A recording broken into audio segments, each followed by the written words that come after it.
Hello friends, ఈరోజు మనం వరంగల్ ఫోర్ట్కి వచ్చాం. ఇప్పుడు ఎక్కుతున్న ఈ కొండ ఆర్ పెద్ద బండ కూడా అనుకోవచ్చు.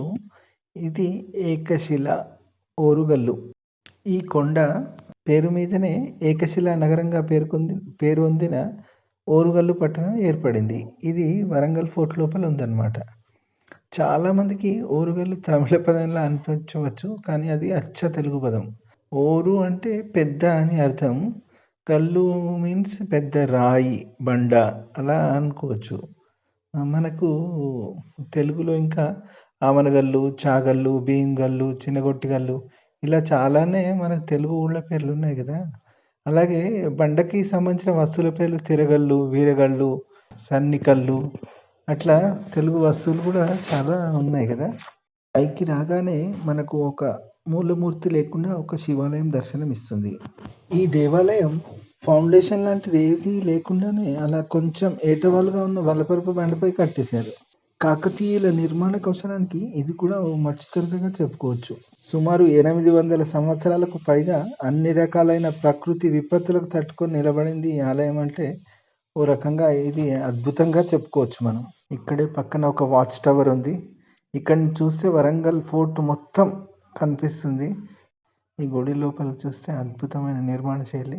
ఇంత హార్డ్ స్టోన్ వాళ్ళు ఎలా చెక్కారో నాకైతే అర్థం కావడం. ఇది గర్భాలయం, మూలమూర్తి లేకుండా. ఇటువైపు కూడా ఒక వాచ్ టవర్ ఉండేది, కాకపోతే కూలిపోయింది అనుకుంటా, ఇప్పుడు లేదు. ఈ పక్కనే రాజులు వాళ్ళ అవసరాలకు, నీటి అవసరాల కోసం తవ్వించిన ఒక చెరువు కూడా కనిపిస్తుంది మనకు. ఇక్కడ మాత్రం నిరంతరం గాలి, వెలుతురు, ఎంతో ప్రశాంతంగా ఉంది. అటువైపు కూడా ఇంకొక వాచ్ టవర్ ఉంది. మొత్తం అంటే నలుదిశల ఎవరు రాకుండా బాగానే ఏర్పాట్లు చేసుకున్నారు అప్పటి కాకతీయ రాజులు.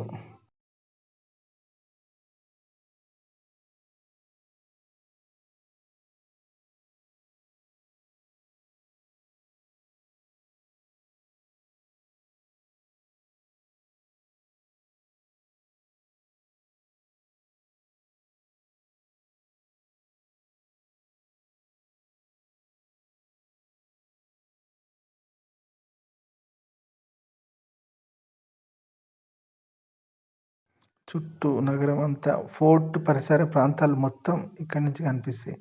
పైకెక్కితే ఇంకా మొత్తం పూర్తిగా కనిపిస్తుంది, కాకపోతే ఇప్పుడు అంత అవసరం లేదు. ఇక ఇక్కడి నుంచే చూస్తున్నాం మనం.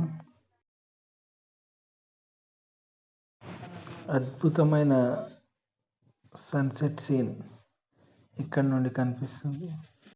చాలా బాగుంది ఈ సంధ్యా సమయం. మా పెద్ద బావగారు, మా చిన్నక్క, కింద మా పెద్దక్క ఉంది, ఆమె రాలేకపోయింది. అక్కడి నుంచే ఇంకా త్వరగా వచ్చేయండి అది అని చెప్తుంది. ఇదండి ఓరుగల్లు విశేషాలు.